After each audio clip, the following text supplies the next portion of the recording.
também agora ela vai estar mais fora do que ali, né?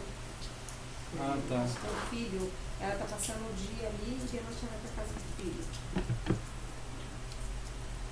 Eu falei, ó, vou buscar o número do Sidney. Ok. Aí também tem o do Sérgio, né? Mas o Sérgio não é ali de perto, mas ele sempre tem notícias, se precisar. É o Sérgio também.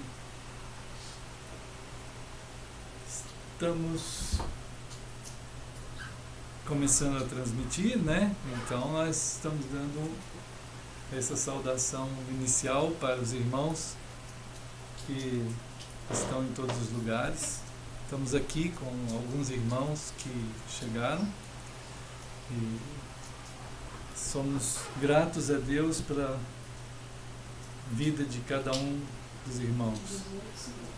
Suplicamos mesmo, né? Pedimos com todo o nosso coração que o Senhor nos abençoe na bênção que significa o toque da sua palavra, né, em nós, como pessoas. Essa palavra que criou o mundo, naquela expressão do amor de Deus. Então, é uma palavra viva realmente, né? Como diz o testemunho de Hebreus. Então a palavra de Deus é viva, ela é eficaz. Então ela criou o mundo. E nós suplicamos também assim no coração, nas orações, no nosso falar inicial aqui, que o Senhor abençoe todos nós, né, com essa palavra, que sendo viva, sendo eficaz, como ela é, né, ela atinja os objetivos dela no nosso coração. E né, a palavra do Senhor nos alcance, naquele alcance que ela foi ministrada para isso, né, irmãos? Então hoje estamos aqui, a irmã Nair veio, graças a Deus, né? Deus abençoe, foi uma viagem de Brasília até aqui, né? E Tiabá também veio, e todos nós estávamos orando pela Tiabá, todos sabemos das lutas que ela tem passado nesses últimos tempos, e os irmãos estavam orando tanto daqui quanto de outros lugares, né? Irmãos de outros lugares perguntavam sempre como que está a Tiabá. Aí a gente tinha algumas notícias e dizendo assim que Deus tem cuidado, né? Então a irmã Heloísa também está aí, a Nancy, o Felipe também. E daqui a pouco vão chegando os outros irmãos, né? Para estarmos juntos. Esse encontro de família. Né? Se tem algo que aprendemos pela palavra do Senhor, é que somos uma família. E isso está em Efésios, né? Efésios fala sobre isso. Ali no capítulo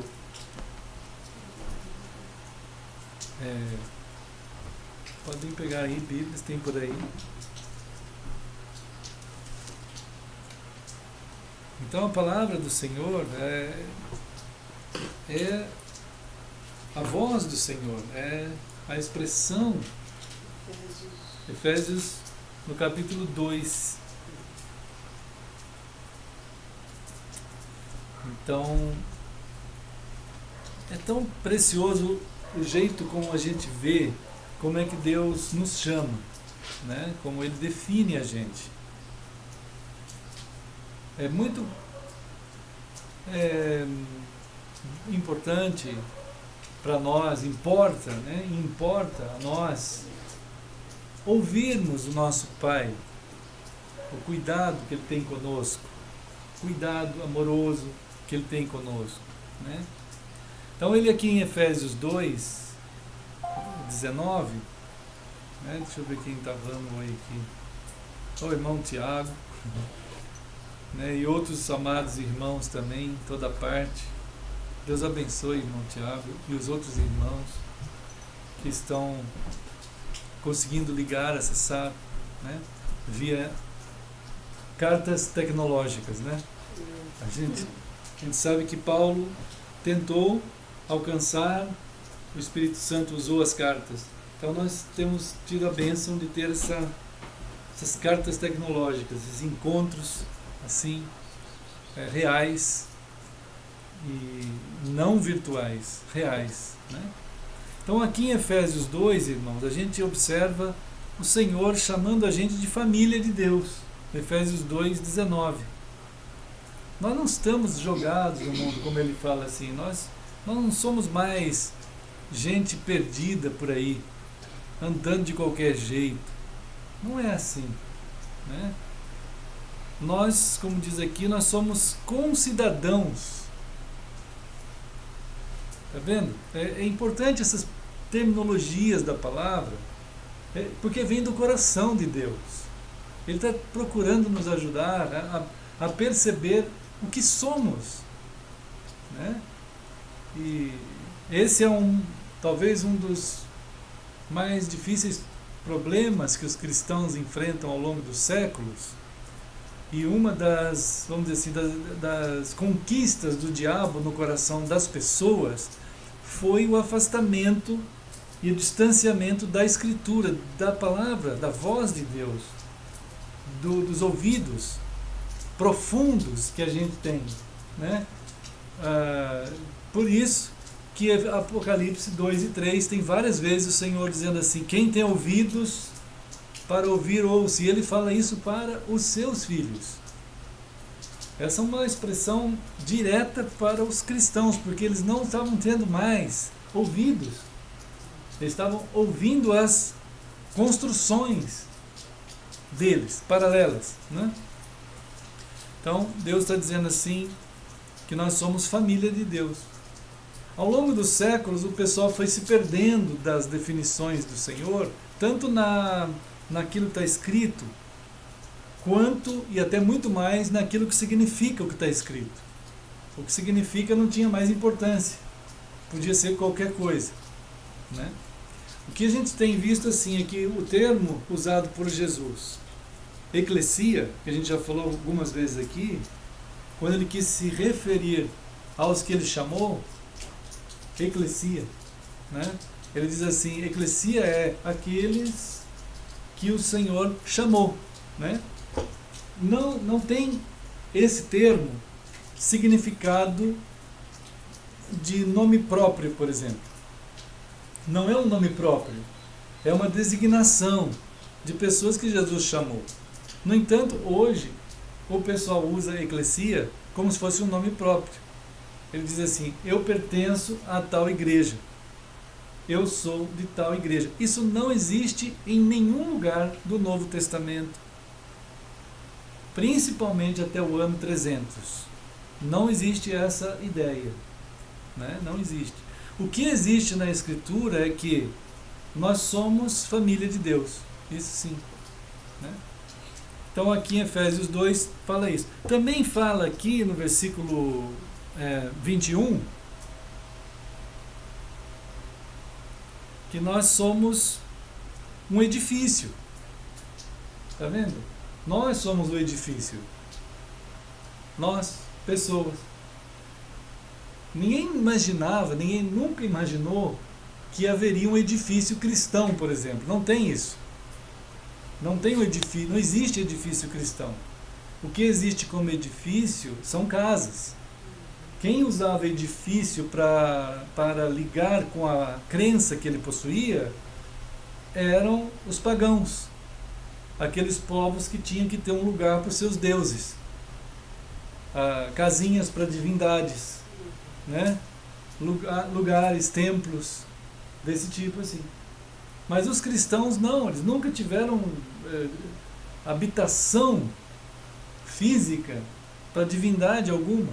As habitações eram para eles, como família, igual tem uma casa, o Tiabat tem uma casa, a Emanaí tem uma casa. Isso é uma habitação. Agora, a habitação de Deus somos nós. Por isso que ele fala aqui, nós somos edifício. O edifício de Deus somos nós, né? Esse edifício, ele é chamado também, nós também somos chamados de santuário. no versículo 21 mesmo. Né? Então, nós é que somos o santuário. O santuário é o corpo dos cristãos juntos. Né? É cada um de nós também. E esse santuário é que é dedicado ao Senhor. Não existe nenhuma ideia nos cristãos que Jesus fez eles cristãos, nem em Paulo, nem em João, o apóstolo, nem até o ano 300, de que haveria um edifício consagrado ao Senhor. Não tem isso. Essa ideia é pagã, é romana. Pertence ao movimento católico romano. Então eles consagravam um templo a uma divindade. E os cristãos pegaram isso. Né? Hoje é comum você ter, por exemplo, pessoas cristãs que compram um terreno, que cavam um buraco, que põem uma Bíblia e chama isso de pedra fundamental. Isso é feitiçaria pura. Eu fiz essas feitiçarias. Né? Eu fazia isso daí também. Eu fiz campanhas disso, comprava terreno, cavava um buraco, punha uma Bíblia. É uma coisa feitiçaria mesmo. É uma macumba evangélica. É terrível. Eu me lembro, quando eu era criança, morar lá em Campinas, na frente da casa sempre tinha um altarzinho. Já construía a casa, já tinha aquele altarzinho. Todas as casas tinham. E cada casa punha o santo de devoção. Eu lembro bem disso. Sim. Aí até um dia amanheceu e para baixo, na rua de baixo, passava um córrego, um riozinho. Amanheceu todas as estátuas quebradas lá na rua. A gente nem sabe quem foi, né? Mas era assim, cada casa tinha Santo Antônio. Essa prática é comum no paganismo, né? É uma prática comum. Então, irmãos, é uma coisa que aconteceu no meio cristão também. Né? Lá, agora, também aqui a gente vê em Efésios 2, 22, que nós somos, que somos o lugar da habitação de Deus. Olha só, tá vendo? Efésios 2, 22. E a coisa interessante é que ele diz assim, na qual, Cristo é a principal pedra da esquina. Sim, sim. No qual todo edifício bem ajustado cresce. Sim, claro. Templo santo do Senhor. A gente só se torna templo santo do Senhor porque o Senhor nos ajusta, né? Não, a gente é o templo santo por causa de Cristo. E depois ele vai na edificação ajustando a gente sobre Cristo. Ajustando no sentido de um corpo sadio. Né? Aqui, é claro, também é importante entender quem somos. Aqui no versículo 22, quando ele fala que Deus habita em nós pela pessoa do Espírito. Está vendo? É o Espírito Santo que habita em nós. Né? No Espírito. Então, também lá em 1 Pedro, lá na carta de Pedro, mais lá para o final, perto de Apocalipse, né, a gente tem Deus, 1 Pedro, no capítulo 1, 1 Pedro 1.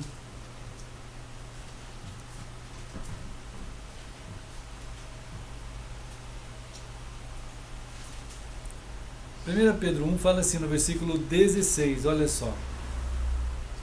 Ele fala que nós somos um povo santo.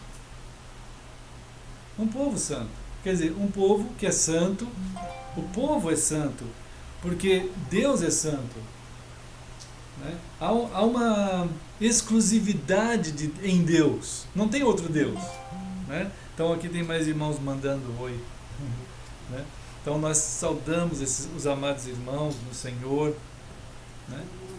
Né? Irmãos, é muito preciosa as afirmações de Deus, porque elas vão definindo e vão dando a nós uma diretriz para aquilo que nós vamos perceber que de fato somos. Há uma exclusividade absoluta em Deus, quer dizer, não existe outro Deus. Ele é santo, santo, santo. Aqui mesmo diz assim, vocês serão santos porque eu sou santo. Né? Quer dizer, a exclusividade de Deus é tão único o Senhor que nós também somos, então, o povo exclusivo de Deus. Não tem outro povo de Deus, só tem um. Né? Não existem povos de Deus na terra, tem um povo de Deus só. O povo de Deus é o povo de Deus único. Né? Olha meu filho. É o Felipe. Irmãos, também uma coisa importante que o Senhor fala conosco sobre nós mesmos está em Apocalipse. Né? Apocalipse 21. Olha só como é importante isso aqui, que o pessoal às vezes nem tem muita noção. Apocalipse 21, Deus também procurando nos ajudar a entender quem nós somos. Ele vai usando vários nomes para nós, né? Assim. E aí ele nos apresenta a nós mesmos, dizendo lá no capítulo 21 de Apocalipse, no versículo 2, que nós somos a cidade santa. Né? Nós somos a cidade santa de Deus. O povo de Deus que é santo, o povo todo de Deus que é santo, é a cidade santa. Né? A cidade santa de Deus é a chamada, nós também somos chamados, então, de Nova Jerusalém. Nós somos a Nova Jerusalém. Nós. Eu já vi muitos cristãos pensando que vai chegar no céu, vai vir uma cidade escrita Nova Jerusalém, mas é que nós é que somos. Entende? Nós somos a morada de Deus. Nós somos a cidade de Deus. Nós. Talvez a nossa mente, pela construção que o mundo faz das coisas, às vezes ela tenha dificuldade de perceber o que de fato somos em relação à revelação de Deus para nós. Certo? Quando a gente vai chegando numa cidade, a gente vê os prédios. Deus, quando vai chegando perto de nós, Ele vê nós. Ele nos constrói. Nós somos o edifício. E aqui diz ainda que é nós mesmos que somos a noiva. Tudo isso é no mesmo versículo. Nós somos chamados de cidade santa, Nova Jerusalém, descemos do céu, preparadas como noiva que desce para o esposo. É tudo a mesma coisa. Não é diferente. A cidade não é uma coisa e a noiva é outra coisa. Não é assim. A cidade é a mesma coisa, a noiva é a mesma coisa. Entende? Muitos cristãos têm dificuldade de entender porque eles se desfamiliarizaram com Deus, com a palavra de Deus. E pensam também que é Jerusalém, não.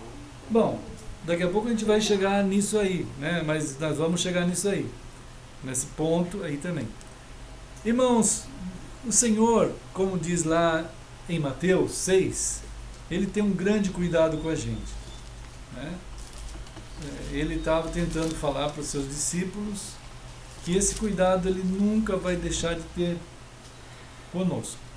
É onde apareceu, né, aparece o texto de Mateus 6, bastante conhecido de todo mundo. Mateus 6, do 25 em diante, né?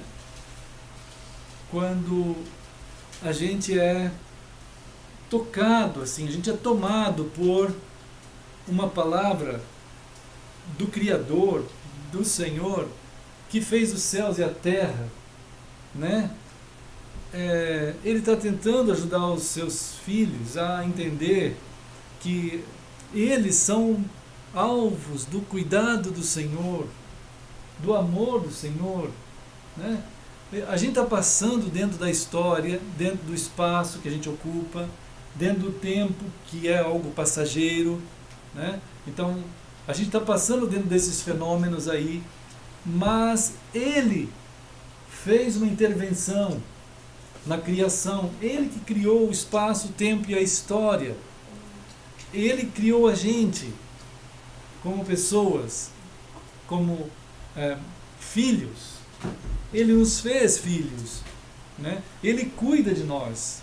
Ele está dizendo, eu cuido de vocês, né? Então, as coisas que vocês precisam, eu sei o que vocês precisam.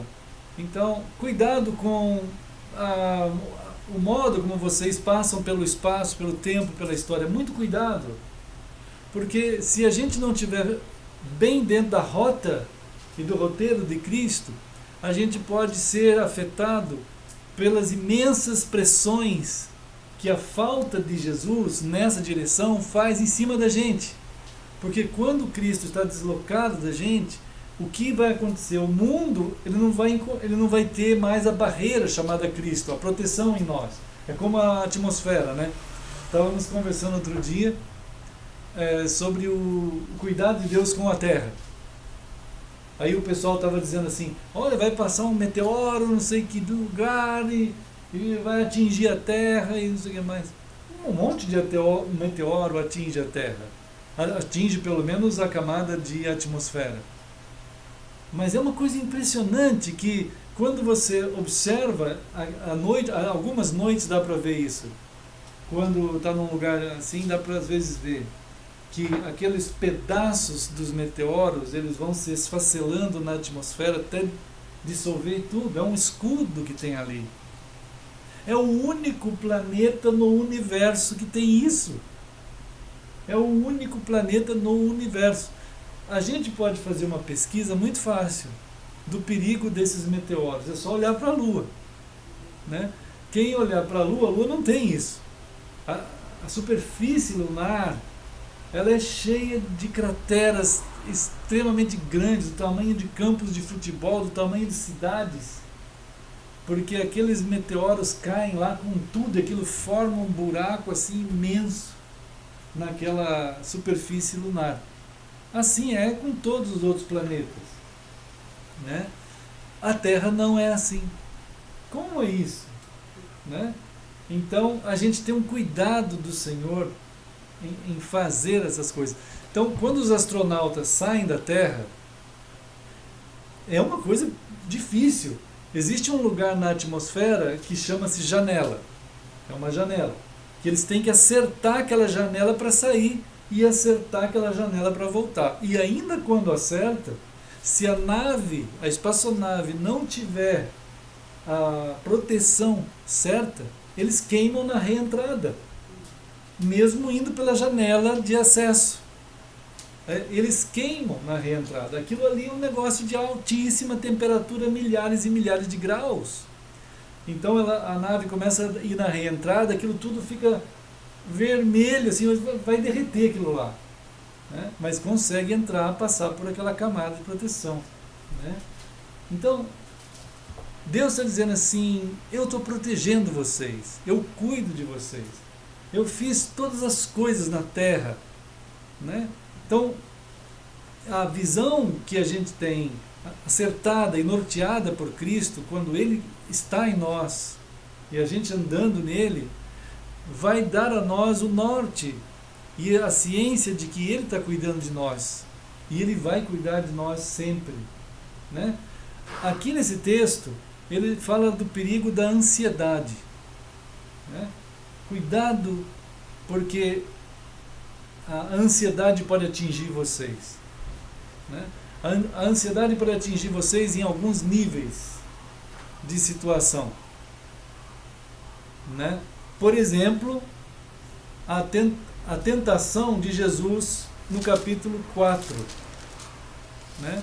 Quando a gente vê Jesus sendo indo lá, é impressionante o ato daquele momento pós-batismo, né? Pós-batismo de Jesus. Jesus acabou de ser batizado lá no capítulo 3, ele acaba de ser batizado por João, né, no capítulo 3, como a gente viu outro dia, né, uma manifestação no batismo de Jesus, Mateus 3, né, 17. Logo após o batismo, 16, 17, né?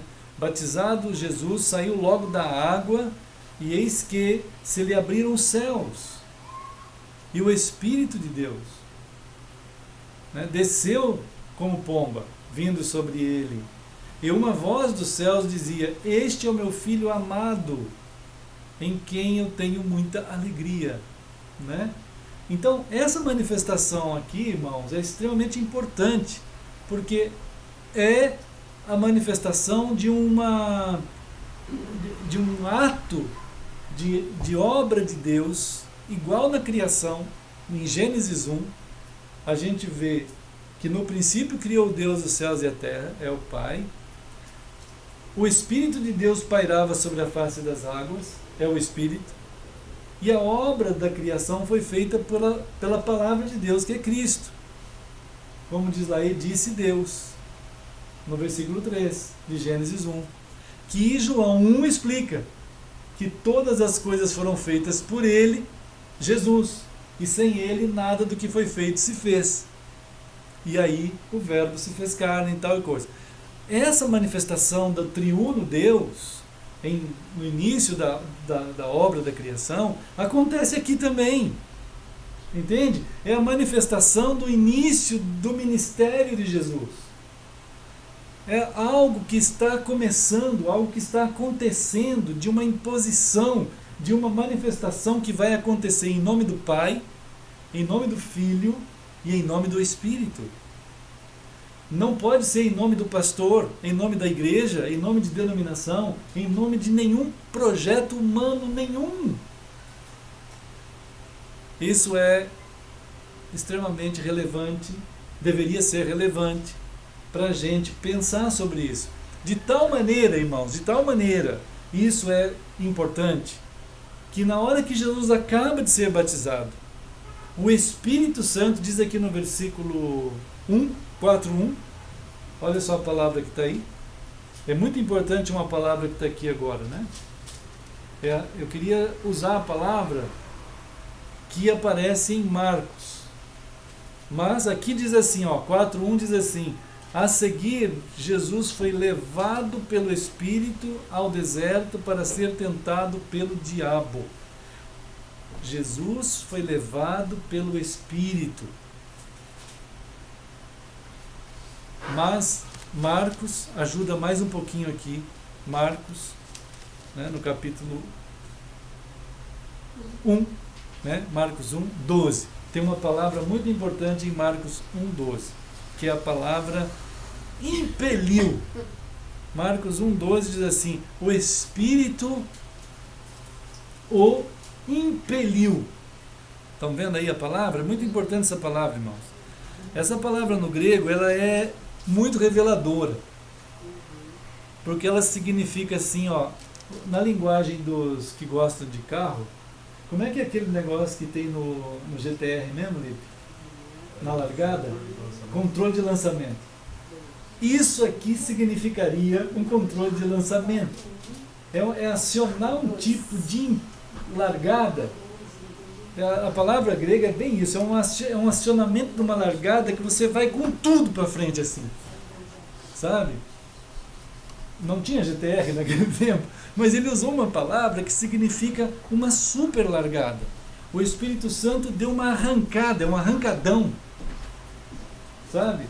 A palavra grega é bem importante, ela é ekbalo. Ekbalo significa aquele que foi tirado daqui foi impulsionado com toda a força para lá. Quem fez isso foi o Espírito Santo, né? Há de acontecer um enfrentamento agora contra o príncipe das trevas. Há de acontecer um enfrentamento contra aquele que diz em João que o mundo jaz no maligno. Aquele que Pedro fala que anda em derredor, rugindo como um leão para pegar alguém. Na mesma hora o Espírito Santo, agora mandou aquele que é o mensageiro de Deus naquela direção. Então, irmãos, voltando, esses dois textos são bem importantes, de Mateus e Marcos. Voltando para Mateus, que tem mais detalhes, Marcos não tem muito detalhe disso, mas Mateus apresenta alguns detalhes. Outro detalhe importante aqui no versículo 1 de Mateus, que a gente deve guardar, além do impeliu, deu um lançamento em Jesus, assim, tchum, ali que está, havia um lutador de boxe uns tempos atrás, que ele derrotava os inimigos em segundos. Ele chamava Mike Tyson. Ele ficou muitos anos famoso.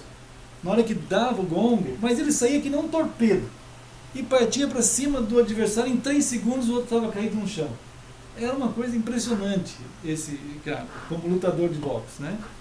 Então, esse negócio aqui, mais ou menos, foi assim. Foi uma coisa de um lançamento com toda a força do Espírito. E isso, irmãos, leva a gente a entender uma coisa, ou pelo menos desperta em nós uma pergunta. Certa vez, Jesus disse assim: orai para que vocês não entrem em tentação. Lembra naquela oração de Jesus? Orai para que vocês não entrem em tentação. Mas daqui Jesus entrou em tentação. Como é isso? Será que é uma contradição? Não é uma contradição.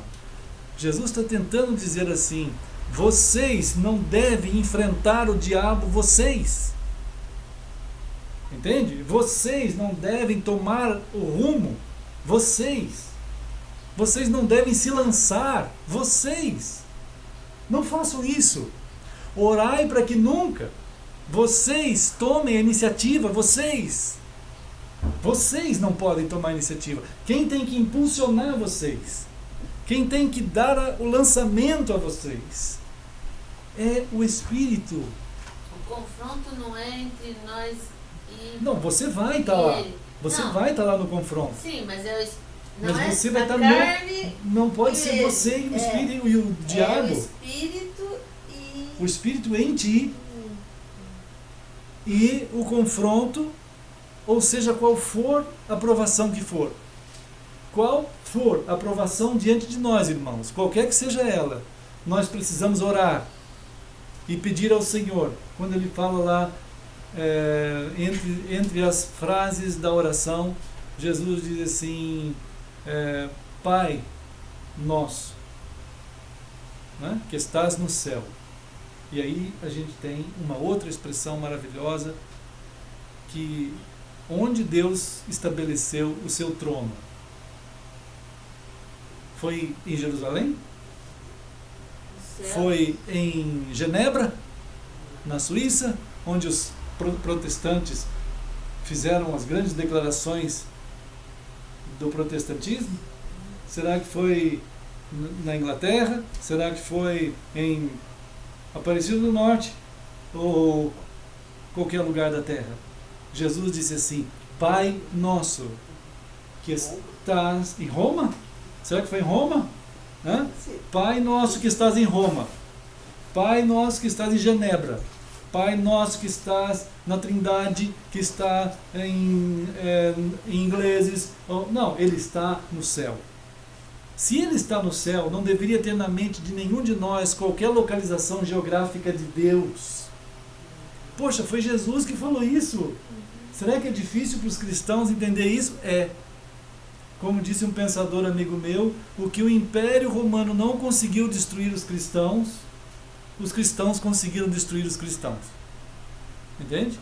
Eles conseguiram destruir a estrutura de Cristo. Então hoje o que tem é um cristianismo sem Cristo. Né? Mas Jesus disse assim, Pai nosso que estás no céu. No céu. O nosso olhar, o tempo inteiro, deve ser para o céu. Ele diz, de ti vem o meu sustento, o pão nosso de cada dia, isto é, o meu sistema econômico depende de ti. Entende? O meu sistema de sustento da minha vida depende de ti, Senhor. Então, Jesus está tentando colocar para eles essa realidade. Né? E não nos deixeis cair em tentação, isto é, eu, Senhor, não quero enfrentar qualquer tipo de problema na minha vida, qualquer tipo de prova, por mim mesmo, pela minha força. Eu não posso fazer isso, eu não quero fazer isso, eu oro para que nunca eu faça isso. Mas todo enfrentamento e toda tentação e toda prova, ela seja no Espírito do Senhor. No Espírito do Senhor. Isso nós precisamos entender no coração. E a nossa vontade deve ser essa. Senhor, está passando agora uma provação imensa na minha vida. Eu preciso passar isso pelo Espírito do Senhor. Pega a tua cruz é o Espírito Santo do Senhor. É a gente estar no Espírito do Senhor para passar qualquer uma coisa. Né? Então, aqui em Mateus 4:1, a gente precisa guardar isso no coração. O Espírito levou Jesus a enfrentar o diabo de cara, de frente. Mas foi o Espírito. Aí a gente vai. Aí a gente consegue. Né? Uma vez Jesus disse assim: vocês não podem ir sozinhos fazer a obra que eu tenho para fazer. Atos 1:8 ele falou assim: vocês permaneçam em Jerusalém, porque eu vou para o céu e eu vou mandar o Espírito Santo e ele vai vir e ele vai conduzir vocês. Vocês receberão a dinâmica do Espírito e ele vai conduzir vocês em Jerusalém, em Samaria, Judeia, em qualquer lugar da terra, para fazer aquilo que eu quero que vocês façam. Né? Pastor, as tentações vêm em momentos fragilizados nossos, né? Sim, também vem. Às vezes fragilizados ou às vezes supervalorizados por nós mesmos. Né? Quando a gente está cheio vamos dizer assim, da ideia de que temos potência, de que temos condições, de que podemos fazer, comprar, adquirir, ir para lá, ir para cá, me mover para lá e para cá. É como o diabo disse no Éden: vocês foram dotados pelo Senhor de capacidades tecnológicas, porque o domine ele é o domine ele mesmo. Quando em Gênesis 1:26 Deus disse: domine ele sobre. Então dotou o Senhor a humanidade em condições de gerenciar a própria ciência, a tecnologia, a genética. Quando ele diz: vocês vão se multiplicar, as capacidades de domínio na genética, né? Enfim, todas as áreas o ser humano poderia, mas ele pode em Deus. Mas o diabo disse assim: vocês podem, por vocês, não precisa. O diabo é bem esperto. Ele não disse assim: venham me seguir. Ele disse assim: sigam vocês mesmos. Até hoje existe um eco do Éden nas doutrinas sociais de motivacionais. Né? Vocês podem, acreditem em vocês mesmos. Tem gente que diz o tempo inteiro: eu acredito ainda na humanidade. Outro dia tinha uma pessoa que diz assim: porque tem gente honesta nesse mundo, eu acredito na humanidade. Mas o modo dele julgar essas coisas é o modo humano. Né? Ele mas não, isso também não tem nem... não, claro, não tem sentido. Não tem nexo, Não porque... tem nexo. A humanidade está morta. Não é nem... É isso aí. que é. Né? Agora, tudo bem, mas tudo bem. Em Mateus, irmãos, no capítulo 4, a gente começa a ver a partir do versículo 1, então, no 2, que temos, vamos dizer assim, 3 pontos de tentação do diabo para tentar desviar, argumentar com o coração de Jesus na obra que ele estava fazendo, no que ele teria que fazer, né? Porque o que Jesus veio fazer, ele foi sim trazer o reino de Deus, isso sim, né? Marcos, vamos voltar rapidinho para Marcos, só para ter uma visão dessa ministração em nome do Pai, do Filho e do Espírito. Então Marcos 1, né? Marcos 1, no versículo 14 e 15, a gente tem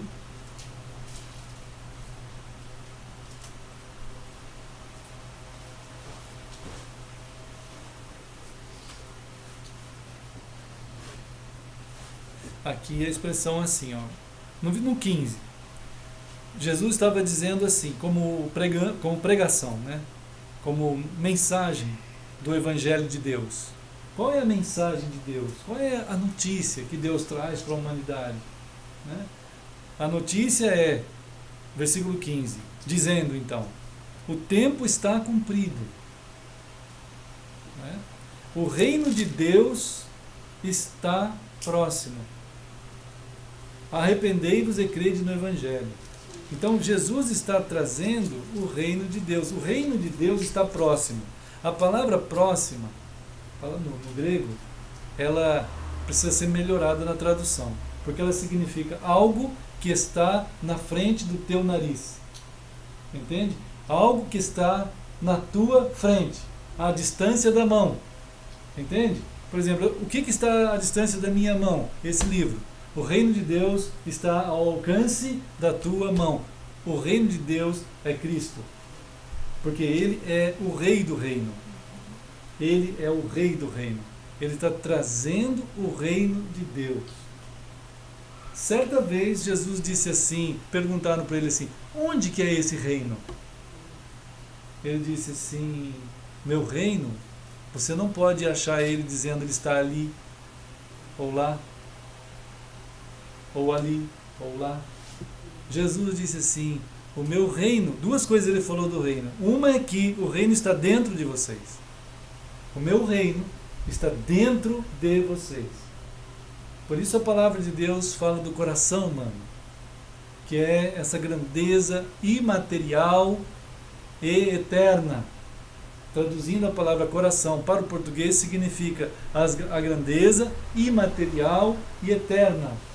Nesse lugar se estabelece o reino de Deus, irmãos. Mas esse reino não quer dizer senhorio? Sim, é isso. É o senhorio de Cristo. Ele é o rei do reino. É Ele que comanda tudo. Então, perguntaram assim, você veio estabelecer o seu reino aqui na terra? Ele falou, não, meu reino não é desse mundo. Meu reino não é desse mundo. Então, não existe nada que deveria conflitar ou gerar um tipo de alternativa para que as pessoas imaginassem que estivesse localizado de alguma forma o reino de Deus. Não tem isso. Os cristãos até o ano 300 perceberam isso com a maior clareza. Quem era a figura do reino de Deus na terra é o corpo de Cristo, nós. Onde está o reino? No Pai Nosso, né? Venha a nós o vosso reino. Sim, isso. Seja feita a tua vontade. Quer dizer, uma explicação certamente. Venha o teu senhorio sobre a nossa vida. Sim. Seja senhor da nossa vida. Sim, É isso que está sendo pedido. Claro. Né? Sim. Seja senhor Exatamente. da nossa vida. Não é para sair construindo templo, construindo denominação, construindo obras religiosas, nada. Seja feita a tua vontade, isto é, através Dessa pessoa, de nós. que Ele é em nós, vivo. Da eclesia também. A eclesia, então, a eclesia exatamente define os chamados. Ela não é um nome. Eclesia é uma definição de gente chamada. A distância hoje da Escritura é muito grande. Então, o reino de Deus está acontecendo na vida das pessoas que são de Cristo. Né? Então, Marcos, né, ele fala isso, que Jesus está dizendo, o tempo está cumprido. O reino de Deus está aqui, diante de vocês. Né? Então, está diante de vocês. O que tem que acontecer para a pessoa fazer parte desse reino não é entrar para uma igreja, é arrepender-se. Quer dizer, tem que acontecer algo chamado metanoia. Quer dizer, o nous da pessoa, que a palavra metanoia é arrependimento. Arrependimento é a tua mente, ela tem que mudar. Ela tem que se alterar totalmente. A tua condição de visão de vida é outra agora. Porque ela vem da minha palavra que vai te orientar. Tudo que você imagina, tudo que você pensa não é. Né? O que é a minha palavra. E ela que vai te dirigir. Então o reino de Deus é o estabelecimento desse senhorio de Deus na vida das pessoas que são dele. O componente, o corpo de Cristo é que compõe as pessoas que fazem parte desse reinado do Senhor. E esse reinado do Senhor está por toda a terra na vida desses que são nascidos de novo, que são os chamados por Cristo. Também na Escritura o termo eclesia. Mas jamais se imaginou eclesia na Escritura como definindo um lugar. Né? A gente às vezes insiste nesse ponto, porque esse é o ponto de equívoco, depois do ano 313. Né? Do ano 313 até hoje, os cristãos não conseguem raciocinar mais nessa forma de Cristo. Né? Então, exatamente o diabo, foi bem o diabo, que nós vamos ver agora em Mateus 4, que ele tentou, né, interferir no projeto do reino de Deus. Ele usou 3 pontos importantes para tentar iludir Jesus. Imagina só, ele tentou iludir Jesus, não conseguiu, mas ele continua tentando iludir os crentes. Quais os 3 pontos? O primeiro está aqui no versículo 2 e 3. Jesus teve fome.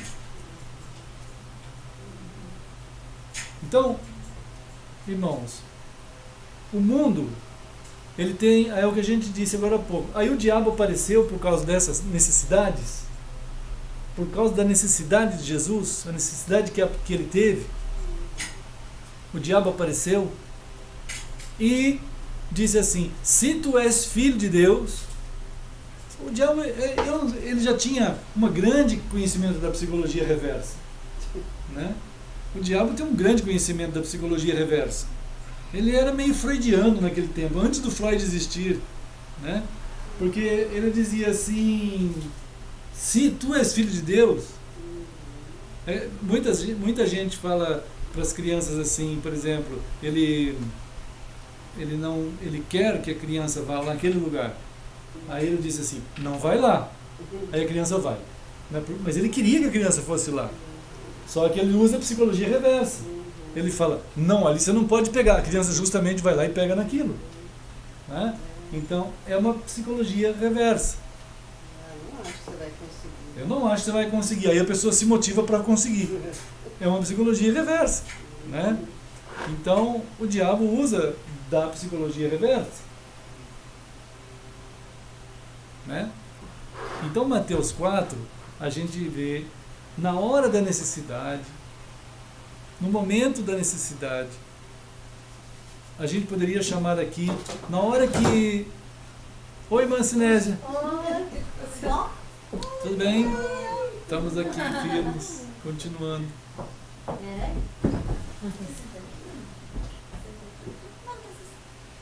Então estamos em Mateus 4. Né? E pedindo ao Senhor muito que... Olá, irmãos. Irmão Dan, irmã Daphne. Estão aí firmes? Amém. Amém. Irmãos, o Senhor, Ele veio trazer o reino de Deus. Né? Ele veio inaugurar o reino de Deus dentro de nós. Mateus 4. O reino de Deus está próximo, disse Jesus. Quer dizer, Ele está ali, diante de vós. Mas onde que é o reino de Deus? Perguntaram. Por quê? Por que perguntaram isso? É claro, todo mundo está acostumado com endereço de igreja, endereço de denominação, endereços disso, daquilo. Mas Jesus disse: não, meu reino é dentro de vocês. Né? O reinar de Jesus dentro de nós envolve todos os cuidados de Deus sobre nós, irmãos. Todos os cuidados de Deus, em todas as áreas. Ele quer cuidar de nós. Nesse caso aqui de Mateus 4, nós vimos, agora estamos vendo, que Jesus foi levado pelo Espírito, mas não levado, ele foi impulsionado. né? Em Marcos dá a palavra certa, ele foi lançado, ele foi impelido. Impelido é uma palavra muito forte no grego, é como se fosse uma arrancada de um GTR. Ele saiu com tudo, assim, uma saída de um carro como aqueles carros de arrancadão. O Espírito Santo deu um arrancadão em Jesus, assim, em direção ao deserto. E aí a gente aprende, como nós falamos agora há pouco, que nós vimos que o Espírito Santo levou Jesus para ser tentado. E aí surge uma pergunta: mas puxa vida, em Mateus, na oração de Jesus, Jesus fala assim: Pai nosso que estás no céu, santificado seja o teu nome, venha a nós o teu reino, seja feita a tua vontade. Então, livra-nos de todo o mal e das tentações, de cair em tentação. Como isso? Como que Jesus pede para livrar-nos de cair nas tentações, se ele foi levado pelo Espírito às tentações? Como é isso? Como se responde isso? Se responde exatamente que nós temos que orar para que qualquer provação na nossa vida a gente não queira entrar sozinho. Nunca, irmãos. As provações são imensas. Elas vão acontecer sempre. Mas nunca queira você fazer uso de você mesmo sozinho. Você tem que ir com o Espírito Santo. Você tem que ir revestido do Espírito Santo. Você tem que estar no Espírito, né? É claro que nós podemos tentar fazer isso sozinho.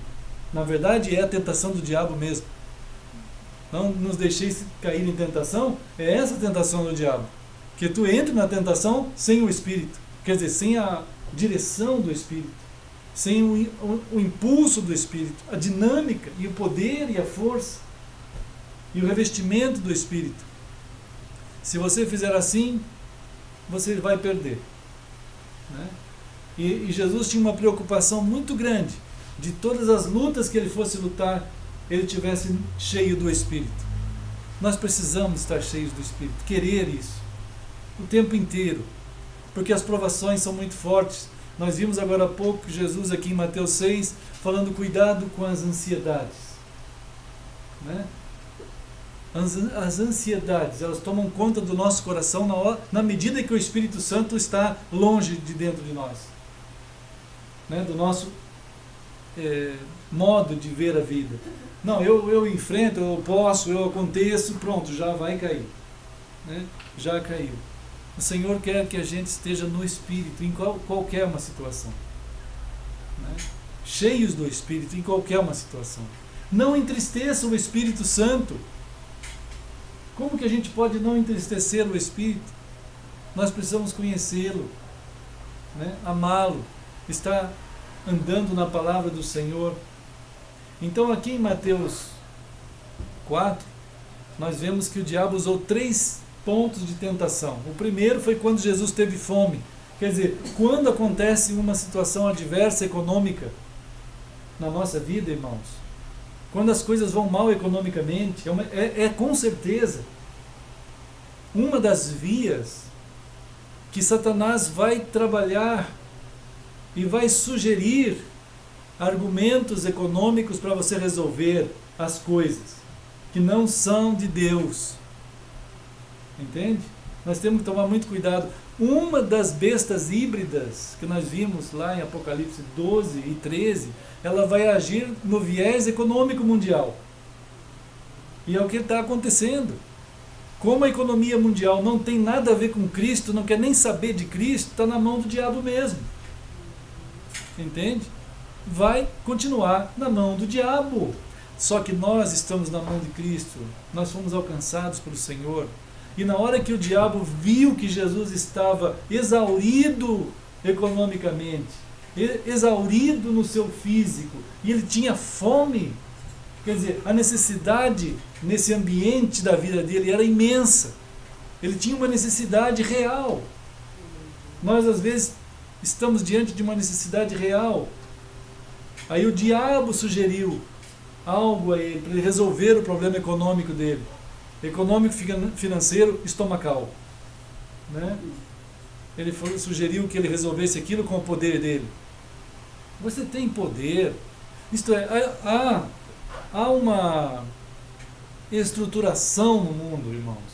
O mundo ele tem uma estrutura bem montada, economicamente montada. O diabo vai sempre sugerir assim: você pode resolver a tua condição confiando nesse sistema econômico, nessa aplicação, nessa conjunção, nesse modo de interpretação. Todo dia tem um economista falando uma coisa, todo dia tem um administrador falando uma coisa. Você confia nisso. Entende? Nós temos um pouco de recursos. Esse recurso pode desaparecer de uma hora para outra, ou pode existir muito tempo. Nós podemos ter muito dinheiro ou pouco dinheiro, e o diabo vai sugerir coisas, irmãos. Ele vai sugerir. O que nós temos que fazer? Orar está na mão do Espírito Santo para ter cuidado com as sugestões do diabo. Entende? Nós temos que aprender a economia de Deus. A economia, irmãos, por incrível que pareça, é a palavra koinonia. Koinos. Derivou a palavra economia. Economia significa a administração da tua própria vida, da tua casa. Isso deve estar a cargo do Espírito Santo de Deus. Quantas pessoas podem sugerir qualquer coisa o dia inteiro? Hoje nós temos uma imensa quantidade de sugestionadores das nossas economias. Nós precisamos pôr o joelho no chão e dizer: Senhor Deus, eu preciso de Ti para entender o que eu devo fazer com as coisas que Tu me deste. Eu preciso de Ti, Senhor. Mas aquele é expertise naquilo, é expert não sei o que daquilo, e expert, está cheio de expert. Apareceu um expert na mão de Jesus aqui, do lado de Jesus, e disse: olha, é fácil. Tu pode fazer isso, aquilo. Aí Jesus, disse simplesmente assim: não, está escrito assim, eu vou viver do que está escrito na palavra de Deus. E ele, olha, que estava legitimamente com fome. Entende, irmãos? Estava legitimamente necessitado. Senhor Jesus disse certa vez, lá no Mateus 6, ele disse assim: olhem para os passarinhos. Olhem para eles. Onde que está o angelone dos passarinhos? Não tem. Onde que está o bistec? Não tem. Onde que está o Floripa Shopping de passarinho? Não tem. Irmãos, não tem nada. Mas ele fala assim: olha como eles voam cantando alegremente. Quando eles param de cantar alegremente é porque alguém pega e prende eles. Né? E aí nasce a segunda, terceira geração, aí ele canta dentro da gaiola, a pessoa ainda tem coragem de dizer que aquilo é um passarinho de gaiola. Irmãos, onde que você pode dizer para o Senhor que existem passarinhos de gaiola? Não, irmão, isso é uma loucura. Um dia nós tivemos uma ideia de fazer uma gaiola e pôr ali na praça. Deixava as portas abertas, e se os passarinhos entrassem, eles podiam morar lá se eles quisessem, mas nenhum entrou. Né, irmão? Agora, saiu, né? Ele pode sair se estiver lá dentro.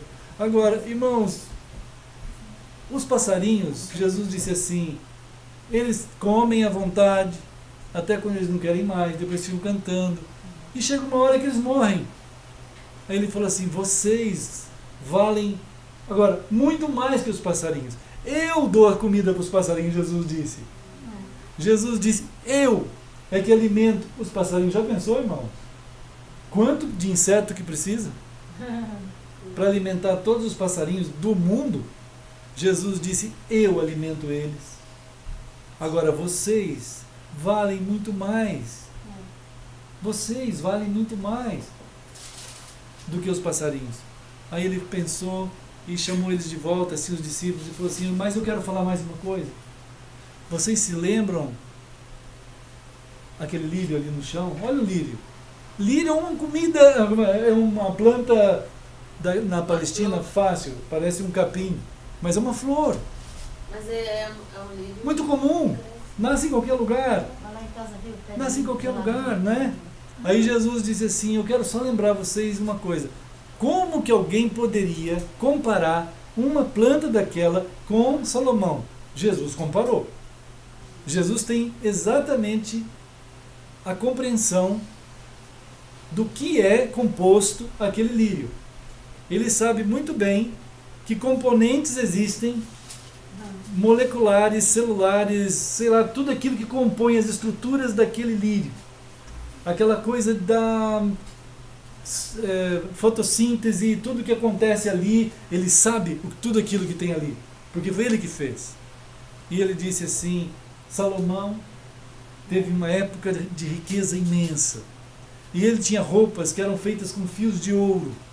Eu não sei, pode ter gente rica nesse mundo, talvez tenha muita gente muito rica que pode fazer blusas com fios de ouro. Não tem nada de algodão, não tem nada de poliéster, nada de nylon, é tudo ouro, 100% ouro. Fio de ouro.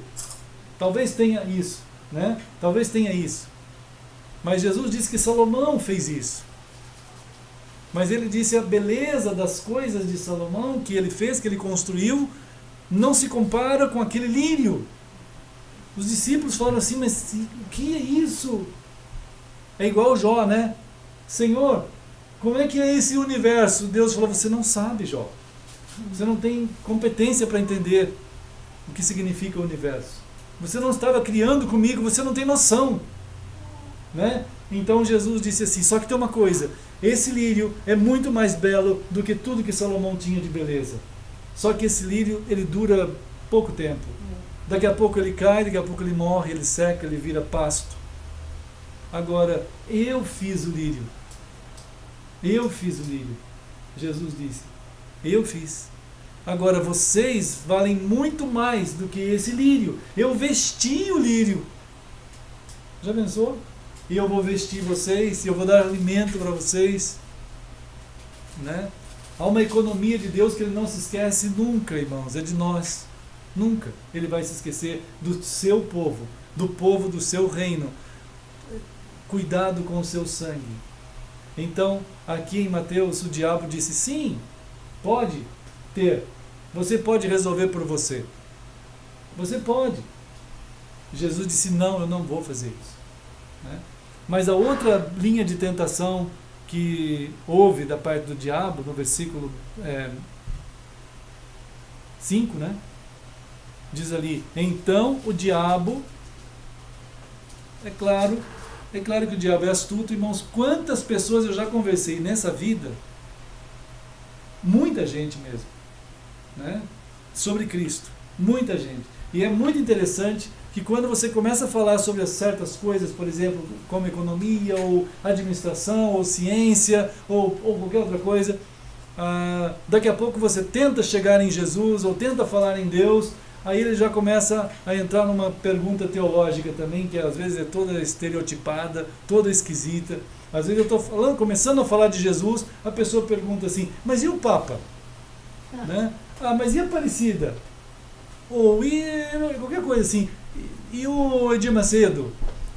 Entende? Então, quando Jesus falou que ele poderia viver da palavra de Deus, o diabo astutamente pegou Jesus e o levou à cidade santa.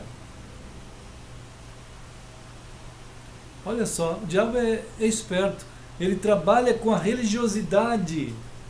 Sabe o que é trabalhar com a religiosidade do ser humano? É fácil. Cada um tem uma crença. E o diabo estava sugerindo aqui e colocou ele sobre o pináculo do templo.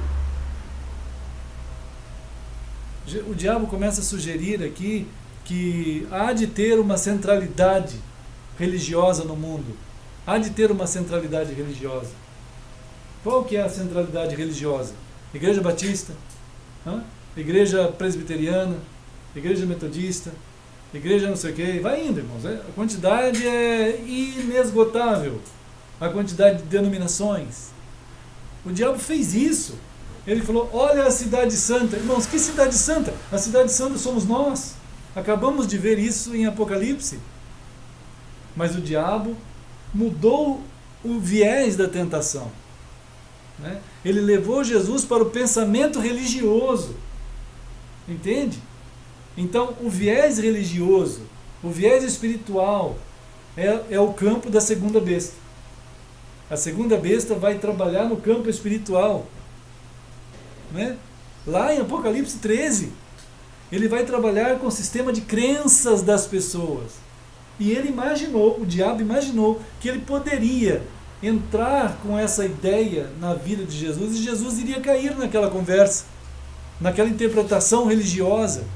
Quantas pessoas caem numa interpretação religiosa errada? Quanta gente até chega ao ponto de dizer que cada um tem uma interpretação. Isso é coisa satânica, né? Satanás levou Jesus a Jerusalém, e lá no templo de Jerusalém, e lá em cima do templo de Jerusalém ele citou a Bíblia. Outro dia tinha um cara, irmãos, que ele pegou uma Bíblia, ele pôs a Bíblia dentro de um monte de óleo, acho que foi uma bacia de óleo. Aí a Bíblia ficou toda encharcada de óleo. Aí ele foi derramando aquele óleo nos potes e foi vender para o pessoal, dizendo que aquilo era um óleo extraído da Escritura. Tudo que tinha saído dali era óleo santo, e o pessoal comprando. Eu sei que Era A gente- maldição, né? Isso tudo é maldição, essas coisas são feitiçarias. eu sei que é isso. Sabe quem é? Então é uma loucura. Então o diabo fez esse jogo. Ele falou assim: olha, tu vai lá na Cidade Santa. Cidade Santa é o povo de Deus. Está em Apocalipse 21. Nós somos a Cidade Santa, a Nova Jerusalém, a noiva que descia do céu, preparada. Tudo isso são nomes para uma coisa só.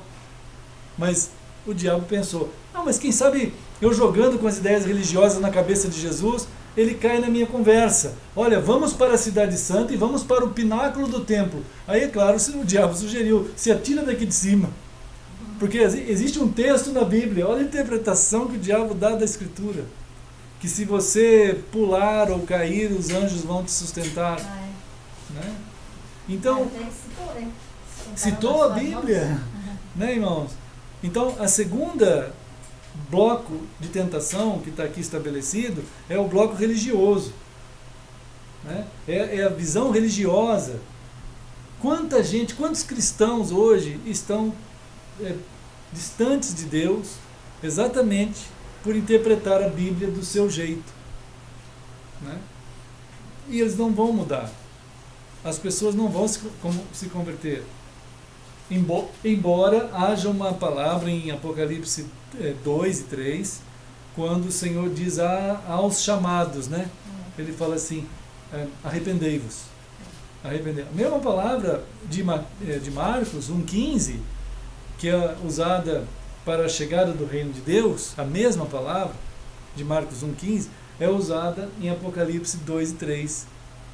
A mesma. Quer dizer, o Senhor está chamando cristãos à conversão, cristãos ao arrependimento.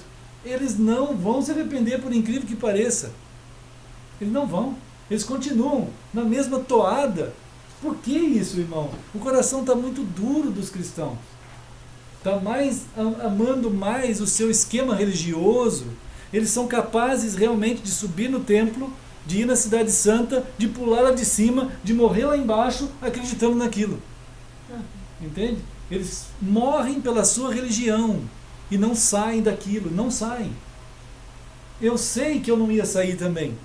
Eu fiquei 33 anos, eu não sou neófito dentro de uma religião. Eu fiquei 33 anos dentro de uma religião, mesmo sendo crente, cristão. Eu entreguei minha vida a Cristo antes de ser religioso. Depois eu fui conduzido a uma religião, servi a religião 33 anos, também servi a Cristo, no meu entendimento, né? Quis servir a Cristo de todo o coração, mas estava enganado pelo pináculo do templo. Eu estava enganado pela Cidade Santa, que eu achava que era santa, e eu fiquei em cima daquilo, e o diabo dizendo: pode fazer que você vai conseguir. Eu fazia, né? Mas até que o Senhor, pela sua misericórdia, ouvia a voz do Espírito. Quem tem ouvidos para ouvir, ouça o que o Espírito diz aos chamados. Eu e os irmãos também, aqui, e outros que estão pela internet, embora tenha ainda pessoas que não consigam entender que o reino de Deus está dentro de cada um, né? O Senhor Jesus disse: meu reino está dentro de vocês. E quando os homens olharem, eles vão olhar para vocês, e não para um templo, ou não para uma cidade santa assim que a terra pode fabricar, né? Não Roma, não Genebra, não Aparecida do Norte, não aqui Madre Paulina, como é que é? Aquela cidade lá? Nova Trento, né? Não esses lugares, né? Não é igreja, e nunca houve entre o ano 0 e o ano 300 um nome, uma consciência dos cristãos em que eles entendessem, eu vou para a igreja. Não tem essa expressão no Novo Testamento até o ano 313. Eles sabiam que eles eram o reino de Deus, o povo santo, a nação santa, o povo chamado, né? Então, mas Satanás usa o viés religioso, estabelecendo lugares santos. Hã? Dá para perceber? O Satanás faz isso. Ele está estabelecendo lugares sagrados na terra. O lugar sagrado é o teu coração, né?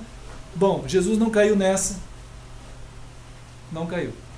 Então a gente vê aqui que Jesus disse assim, lá no versículo 7, não tentarás ao Senhor teu Deus, né?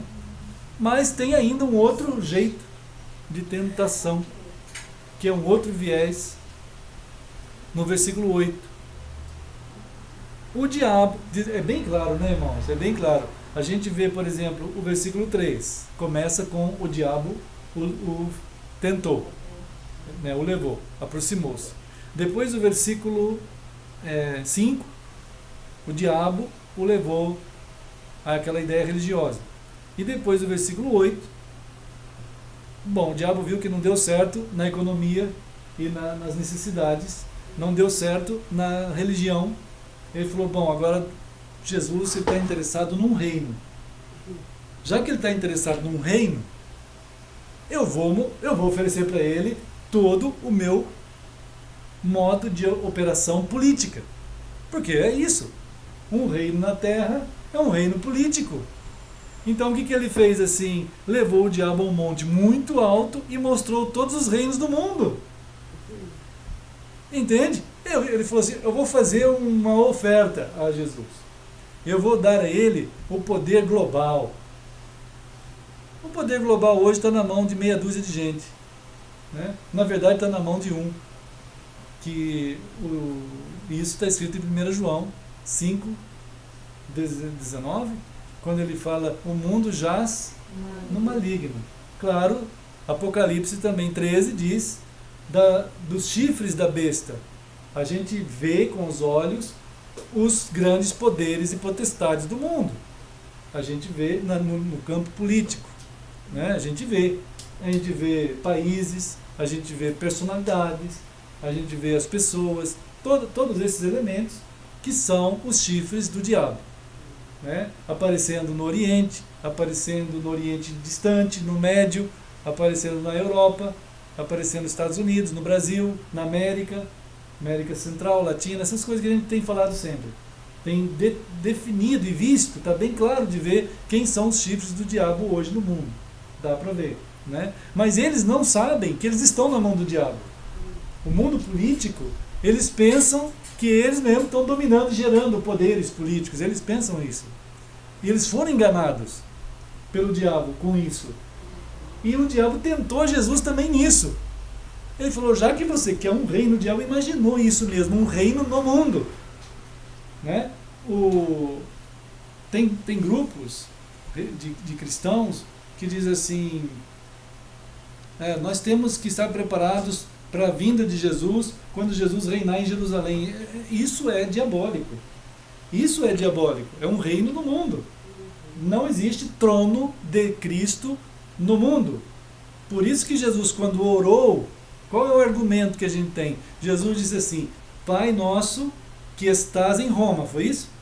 Não. Pai nosso que está em Jerusalém. Não. Pai nosso que está em Genebra. Não. Que está... Não, nada. Ele falou assim, Pai nosso que está no céu. E lá é estabelecido o trono do Senhor. E o povo do Senhor está sendo feito pelo sangue de Cristo. Não importa se é judeu, se é árabe, se é grego, se é brasileiro, se é norte-americano, em sangue de Cristo. Efésios diz que não tem mais nenhuma separação desse tipo mais. Hoje nós somos o povo santo de Deus, a noiva de Cristo. E se a gente não entender isso, nós estamos na mão do diabo. O diabo tentou Jesus a entrar nessa. Ele falou, olha, os reinos do mundo, pode ficar tudo para ti. Né? Evidente que ele tentou. E diz assim, olha só você ficar comigo na boa aí, ó. A gente faz uma parceria, 90% eu e 10% você, tá, Jesus? 90-10, 90-10. Você fica com o mundo, mas você me adora. Né? Jesus falou, esse cara tá louco mesmo. Né? Então Jesus falou assim, simplesmente, retira-te, Satanás. Retira-te, Satanás, não quero saber dessas ideias. Entende? O que é de Deus está em outra dimensão, está em Cristo. E o que é de Cristo somos nós. O reino dele está dentro de nós, ele falou. Né? Ele falou assim, se meu reino fosse desse mundo, os meus ministros combateriam aqui agora, para a gente estabelecer agora. Lá, ele falou isso lá em Pilatos, lá na cruz. Ele falou, se meu reino fosse daqui, eu iria combater aqui. Mas não é daqui o meu reino. Isso fica claro demais. Por que eu vou ter que estabelecer uma compra de um terreno, escrever na frente igreja, se não existe isso no Novo Testamento? Se eclesia, somos nós, os chamados. Se nós somos o povo do reino de Deus, se tivesse que ter algum nome, deveria ser povo do reino de Deus. Mas não teria lugar também, porque o reino de Deus está aqui dentro, de cada um. Então quem que consegue ver nessa dimensão? É só pelo Senhor mesmo. É só pelo Espírito.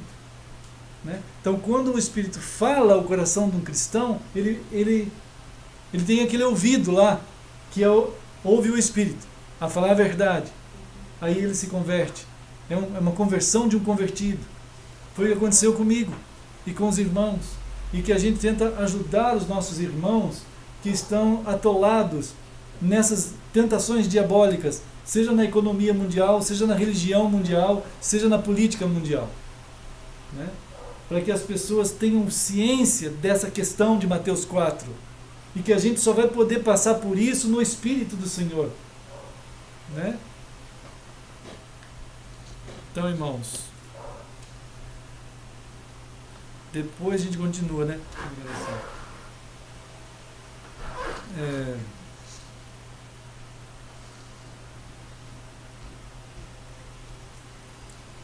É isso. Tem uma coisa aqui que eu marquei, queria compartilhar também.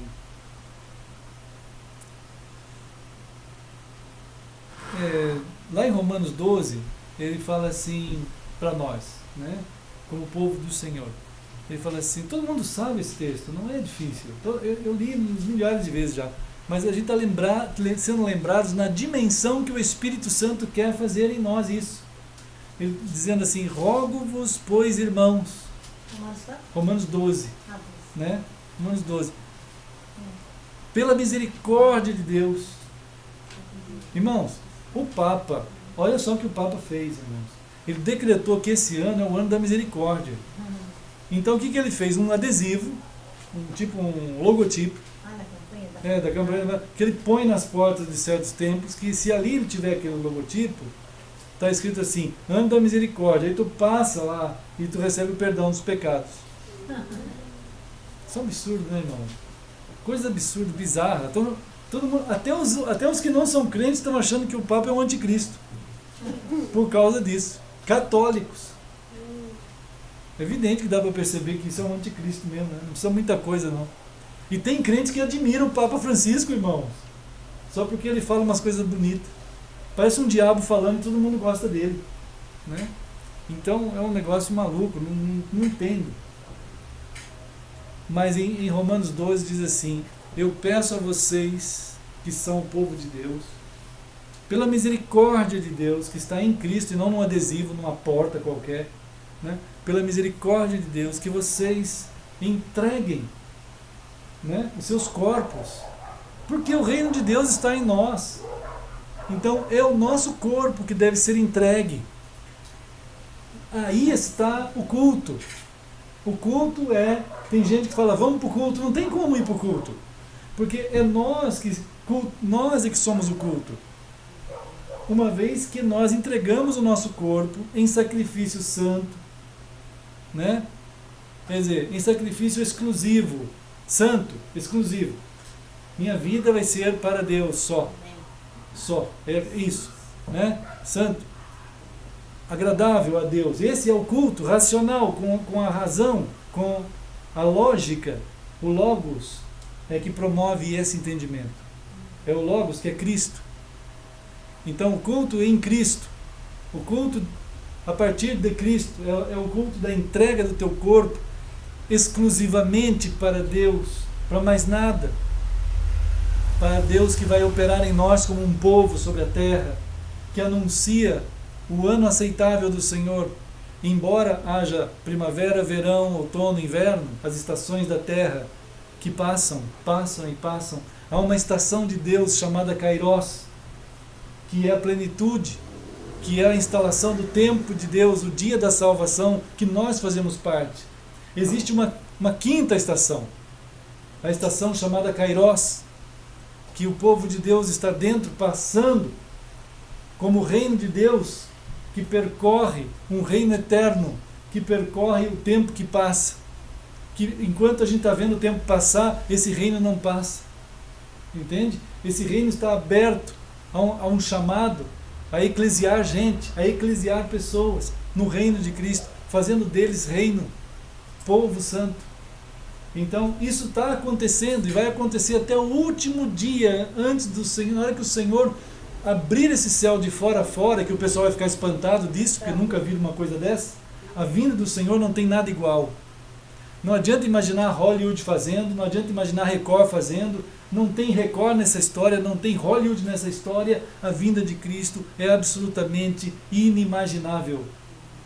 É aquilo que só Ele pode fazer, mas nós esperamos. E o fato de nós esperarmos, não vai ser surpresa para nós. Porque a esperança na glória, a esperança ligada em Cristo, torna para nós, na hora que acontecer, absolutamente familiar. Entende? O Senhor será absolutamente familiar para aqueles que de fato, nessa forma de Romanos 12, o esperam. Eu não estou preocupado mais com qualquer tipo de obra na terra. As obras na terra são feitas hoje em nome do Espírito Santo, para que aquilo que é do reino de Deus seja manifesto em nós. Em nós, povo santo, família de Deus, que manifesta o amor de Cristo, que vive os dons do Senhor cada dia, amando o próximo, servindo ao Senhor, compartilhando da graça da salvação. Isso é o que interessa, isso é a cruz. Já pensaram, irmãos? Já pensaram que aquilo que fez Jesus vir aqui à terra foi uma cruz? Ele passou a vida inteira esperando chegar lá na cruz. E tem gente que passa a vida inteira esperando 500 coisas, menos fazer o que Deus quer. E ele não tem familiaridade com o Senhor. Ele tem familiaridade, ele não espera a vinda do Senhor agora. Ele não espera que a entrega do seu corpo seja feita exclusivamente a Cristo, para viver em amor como povo de Deus entre nós. Né? Aí as pessoas perguntam, mas isso não tem graça? O que projetos tem para o ano que vem, pastor? Perguntavam para mim antigamente. Que planos tem para o ano que vem? Já pensou, irmãos? É a mesma coisa que o diabo perguntar uma coisa dessa. Né? Como que eu posso entrar na mente do Senhor? Já pensou uma vez, falou assim, quem pode ensinar o Senhor entrando na mente do Senhor e ainda dizer, Senhor, tu faça isso, aquilo outro? Quem pode ensinar o Senhor? Mas Ele está nos pegando e nos levando como um povo santo, fazendo alcançar lugares. Eu sei, por exemplo, assim, algumas coisas, que daqui a pouco a irmã Heloísa vai para a França, vai ficar lá com a mãe dela. Vai passar um tempo lá. Eu lembro quando você dizia chorando, Senhor, meu pai precisa conhecer o Senhor. Você chorou pelo teu pai em oração, você fez isso. E Deus um dia pegou você e você ligou aqui e falou assim, pastor, meu pai está à morte. Eu vou para São Paulo? Vai, nós vamos orar, vá. Vai em nome de Jesus, te prepara. Aí tu foste para São Paulo. Um dia, a turma toda lá na beira da cama dele, trazendo jornal francês, jornal de economia, jornal de filósofo. Seu pai falou, não quero nada disso. Aí ele ficou sozinho contigo. E ele perguntou assim, como é que é isso de Jesus? E você falou para ele, pai, é isso. E você quer, pai? Eu quero, minha filha. Isso é coisa do céu. Isso é coisa eterna, que tira um homem do inferno e leva para o céu, irmãos. E ainda ele viveu mais um tempo ali, dando testemunho do Senhor, até que um dia o Senhor falou assim, qual é o nome dele mesmo? Danilo. Falou, Danilo, agora vem para casa. E ele foi para casa, irmãos. Entendeu? Quando ele abriu os olhos, ele fechou os olhos e deu aquela piscada assim, na hora que ele piscou, ele já viu Jesus na frente dele, irmãos. Não tem distância. Paulo disse uma vez assim, ó, não tem a morte, não tem a vida, não tem anjos, não tem demônio, nem principado, nem potestade, nem nada que possa nos separar do amor de Deus que está em Cristo. Não tem nada. Na hora que tu fechou o olho aqui, tu vai ver Jesus na próxima abertura de olho. Sabe o que é um piscar de olhos? Sabe isso? É isso. Sabe? Nós não sabemos direito, mas nós vamos ver o Senhor, se Ele não vier antes, né? Então aconteceu isso com teu pai. Aí daqui a pouco, Heloísa, será que você pode vir aqui na França um pouquinho? Posso. Olha, nós vamos te pagar a passagem, vamos te dar a casa, você fica aqui comigo. Era um outro alvo de oração. Pastor, minha mãe precisa conhecer Jesus. Lá vai a Heloísa para a França falar de Cristo para a mãe e para os franceses. Porque você fala bem francês, como dizia na França. Je parle francês. Entende? Eu com medo das bombas. Não tenha tudo. medo. Peraí, eu com medo das bombas, dos atentados, e eles com medo da zika. Oh, mãe, eu vou levar um pouco de zica aí na França. Ai, meu Deus. Bom, não se preocupe com zica, eu estou bem aqui no meio da E zica. eles não tinham medo das bombas, agora que aqui eu morria de medo das bombas. E eu até dizia pro pastor, eu não quero ir não, meu. Vai tu. Eu falava, vai tu, pastor. Mas eu estou dizendo isso daí. Falou, vai lá no Champs-Élysées, Champs-Élysées. grita lá, ó, Cristo, vocês estão no caminho errado, Cristo é... Vai, Deus vai abençoar, vai lá. Aí outro dia, irmãos, o Vinícius chegou assim para mim e falou assim, pastor, tem uns amigos meus que frequentavam o nosso encontro lá no Gerhard, 9 anos, não sei, eles frequentaram 100 anos lá, esse pessoal. Aí eles foram lá para Suíça, Austrália, não, esse eles vão passear, eles foram morar na Suíça. Aí eu liguei para eles, ô Vinícius, vamos passar uns dias na Austrália, você vem com a gente, ele vai entrar de férias agora em março. E essas pessoas, esse homem, essa mulher, essas crianças, eles dois ainda, antes, sem ter filhos, se entregaram a Cristo, ali, no Guerra, foram embora. Aí eles falaram assim, Vinícius, já que você está de férias, vem aqui. Eu vou. Vinícius, nós queremos que tu batize nossos filhos. Né? O Vinícius falou assim, pastor, mas o que é isso? Eu falei, o que é isso? Nada, Vinícius. Eles estão precisando saber de Cristo. Você vai fazer o seguinte, você vai fazer igual o Filipe, aqui na Bíblia. O Filipe, o Espírito Santo falou assim, Filipe, você que é aí da turma do Senhor, vai lá em Jerusalém. Tem uma estrada que não tem ninguém na estrada, só tem um carro parado lá, no acostamento. Esse carro está lá parado e tem um cara lá dentro lendo a palavra de Deus e não entende nada. E você vai lá, eu vou te levar lá. Aí o Filipe falou, tudo bem.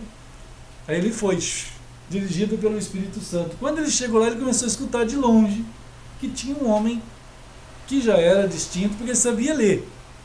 Né? Porque a maioria não sabia ler. E ainda estava lendo o texto de Isaías. E conforme ele lia o texto de Isaías, o Filipe ia ficando com aquele coração mais, com aquele amor. E ele chegou perto do carro, da carruagem, né? E ele falou assim, talvez era um Jaguar, né? Aquelas carruagens bonitas.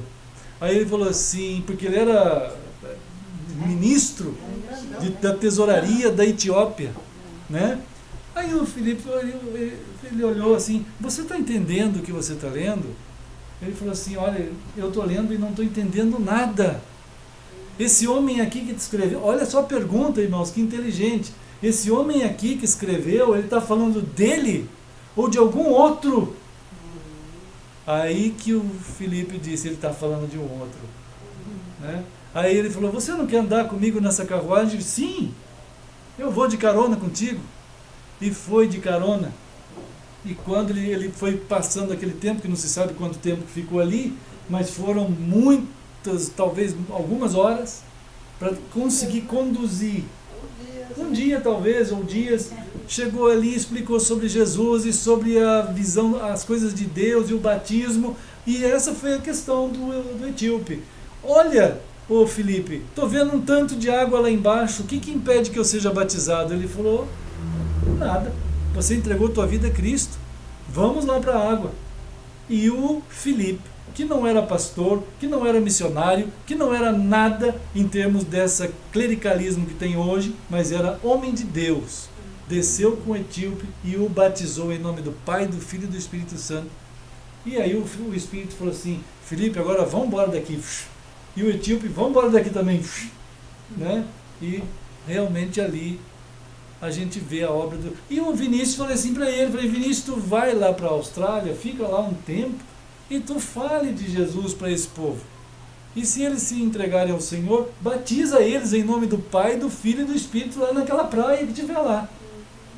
Mas eles têm que se ter entregue a vida a Cristo. Eles querem que tu batize, porque eles não entendem nada direito ainda, mas o pai deles está vendo um valor cristão muito grande em Cristo. E está querendo que tu, que já falou de Cristo para eles, só que eles não tiveram orientação direito na sequência, que você faça essa ministração de batismo. Mas explica e tudo mais, né, da salvação, senão não adianta nada, é só um banho. Né? Mas nós vamos estar orando. O Senhor leva a gente, irmãos. Né, eu lembro o Dan também, quando estava aquela vez na irmã Sinésio, pastor, meu filho. Aquela mãe intercedendo pelo filho. Teu filho, irmão, o que aconteceu? Muitas coisas, pastor. Vamos orar por ele. Chama lá o Dan. Chama o Darlan. Aí lá vai nós conversando sobre Jesus, né, Dan? Aí na casa do Vonei. Assim, Darlan, será que tu quer entregar a tua vida a Cristo? Falou, quero, pastor. Aí foi uma bênção imensa. Né, irmão? Uma bênção. Agora tá ali, ó. Vamos se casar daqui um mês, né? Já, daqui um mês e pouco. Tá chegando. Maravilha. Irmãos, o Senhor leva a gente, ó, o pessoal lá de São Paulo, São Bernardo do Campo, né? A Pri e o Cris, os irmãos, a irmã Ada, lá em Nova York, os irmãos da Califórnia. Eu não sei mais onde que estão os irmãos, onde que o Senhor está nos conduzindo. Né, que a gente se permita ser o povo do reino do Senhor, conduzidos por Ele, no seu amor, na sua graça. Né? Vamos celebrar o Senhor, então, que está cuidando de nós. Irmão Dan, pode entregar, por favor, o pão e o suco. Os irmãos todos vamos celebrar, né, o nosso querido Senhor.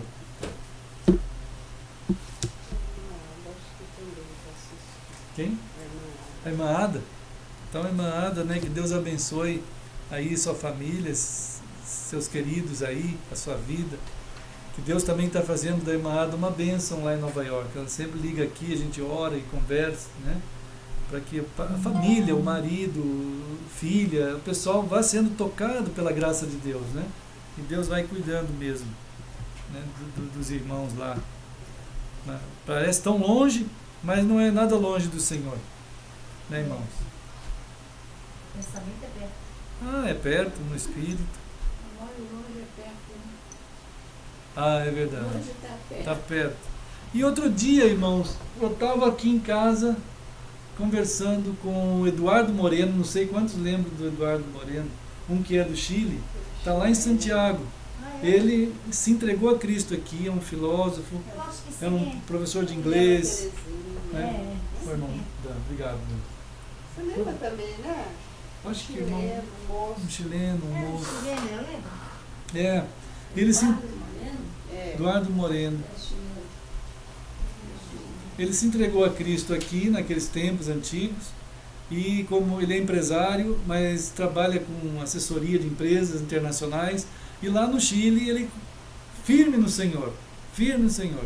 Aí outro dia, conversando com ele aqui no WhatsApp, Eu falei assim, Eduardo, e aí, meu irmão, como é que vai indo? Ele falou assim, olha, pastor, eu estou indo aqui num encontro de uma igreja muito pequena, aqui em Santiago, em volta da cidade, e encontrei um pastor que falou que passou uns tempos em Florianópolis e foi muito bem recebido pela tua família. Né? Aí eu falei, puxa vida, quem será? Aí ele falou, é um pastor chamado, como é que é? Pastor Miguel. Pastor Miguel, que até quando ele chegou aqui no Brasil, a gente ajudou muito ele. E eu levei ele a ser pastor lá em Campeche. Aí ele voltou lá para Santiago, está lá, e perguntei da família e tudo. Eles estão lá firmes. Ele falou, pastor, mas que mundo pequeno! Né? Eu falei, puxa vida, é extremamente diferente na mão do Senhor, todos nós, né, irmãos? Aí daqui a pouco a irmã está lá em Brasília, está junto, né, com a gente, vendo. Às vezes a tia Bá fala, olha, a Nair está lá. Né? A outra também, a sua Jane. Né? Irmãos, o Senhor é tão precioso e na sua graça. Um dia Jesus então chamou seus discípulos, né, e disse, olha, eu vou indo para casa. Antes eu vou naquela cruz, vou realizar a obra da redenção. Depois eu vou para o céu. Mas eu vou voltar. Mas nesse período em que eu não estou aqui, vocês vão estar. E vocês vão poder celebrar o amor que eu tenho por vocês, entre vocês, nas reuniões da família de Deus. E foi isso que ele disse em Mateus 26, né, que é chamado de ceia do Senhor, que de fato é o Senhor que nós ceamos todo dia, né, lembrado nesse momento que a gente está aqui juntos, no pão e no suco da uva. Jesus pegou o pão, junto com eles, orou. Então vamos orar. Querido Senhor, nós queremos dar graças, porque Tu fazes das pessoas que estavam mortas, Tu fazes Teus filhos, Senhor. Que poder, que graça, que maravilhosa ação de redenção foi operada naquela cruz. Senhor, dá-nos sempre a visão que está no Teu coração também, Senhor. O modo de pensar, de agir, de sentir, tudo. Queremos aprender contigo.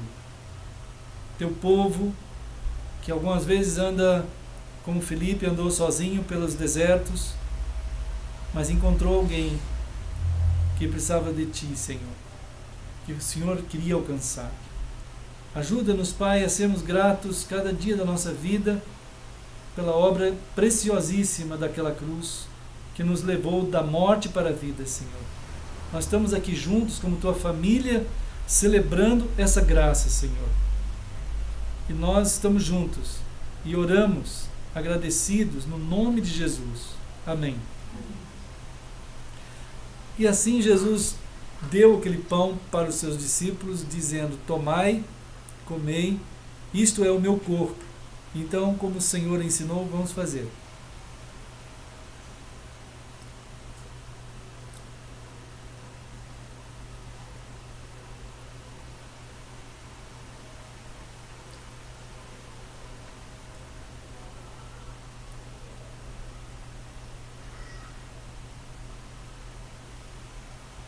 Querido Senhor, muito obrigado, Senhor, em nome de Jesus. Amém. Jesus, então, depois que eles comeram aquele pão, ele pegou o cálice e ele, mais uma vez, ele deu graças e entregou aos discípulos. E Jesus disse assim, bebei dele todos, porque isto é o meu sangue, o sangue da nova aliança. Ele será derramado em favor de muitos, para a remissão de pecados. E digo-vos que desta hora em diante eu não beberei deste fruto da videira, até aquele dia em que o hei de beber, mas o vinho novo, convosco, no reino de meu Pai. Então, querido Senhor, que espetáculo horrível foi aquele momento da cruz. Aos olhos humanos, talvez muita gente já estava até acostumado, Senhor. Mas nós sabemos que o horripilante estava sendo aquilo que Tu estavas fazendo por nós, retirando, sendo justificador, sendo aquele que estava levando sobre si todos os nossos pecados e a condenação eterna da nossa vida, Senhor, algo que não passaremos jamais. Nós estamos aqui dando graças, mesmo não compreendendo direito todas as grandezas que Tu estavas fazendo lá, mas nós podemos pegar em Tua mão, nós podemos dar graças, nós podemos ir compreendendo um pouquinho mais cada dia que passa, nós podemos juntos Te agradecer, como estamos fazendo aqui agora, nós podemos celebrar o Senhor dia a dia, nós podemos Te esperar com todo o amor do nosso coração. Nós estamos fazendo agora, sim. Abençoa-nos, Senhor. Queremos celebrar como o Senhor nos ensinou. Em nome de Jesus.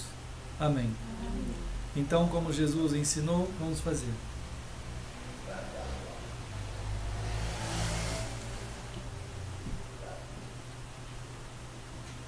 Querido Senhor, aqui está a Tua família, Senhor.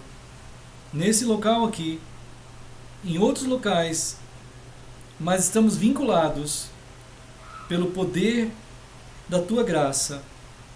Não há distância para o Senhor, não há nada que possa separar a gente entre nós e entre nós e o Senhor. E por isso nós estamos aqui dando graças, Senhor, pelo Teu amor, pela verdade, pelo caminho, pela vida que o Senhor é. E oramos juntos em nome de Jesus. Amém. Bom, irmãos, vamos seguindo no Senhor, né? Vamos ficando firmes. Deus abençoe todos nós nos nossos dias, como família, indo por todos os lugares, né? Sejamos bênçãos.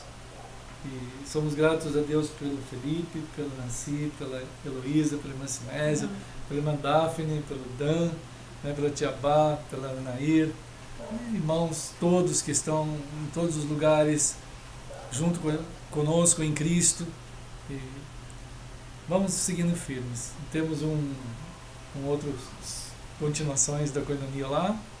Qualquer oferta pode ser entregue ali, e pedimos a Deus que abençoe os irmãos em todos os lugares também, que quiserem participar também com as suas ajudas e ofertas, podem enviar, para que nós possamos continuar. Isso é algo que precisamos, e cada um que recebe a dádiva, né? Como Paulo um dia falou, se as coisas eternas e profundas estão sendo reais na vida de cada um, todos podemos participar também das coisas materiais, né? Então Deus abençoe todos nós, vamos enfim seguir no Senhor cada dia, né, irmãos? Deus abençoe, queridos. Deixa eu só dar uma passada aqui, ali está a irmã Nair, ali está a tia Bá, ali está o Dan e a Daphne lá atrás. Deixa eu chegar um pouquinho para cá. Ali, a irmã Daphne. Agora aqui estão o irmão Felipe, a Nancy, a Heloísa e a irmã Sinésia. Todo mundo foi apresentado. E vamos ficar firmes, né, irmãos? Deixa eu só... Deus abençoe.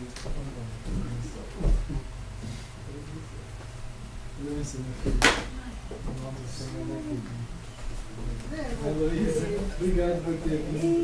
Obrigada pela força. Falou, né? Você pode dar uma Deus abençoe. Amém. Filhos.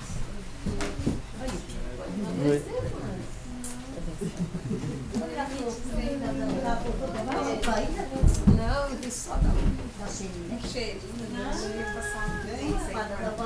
Eu mandava.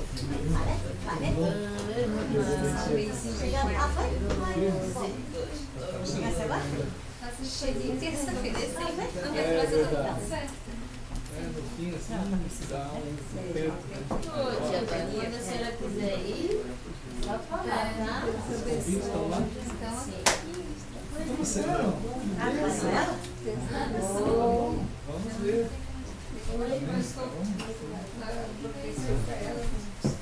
Tia Bá. Deus abençoe, tia Bá. Você vai sentir falta minha, né? Igual. Deus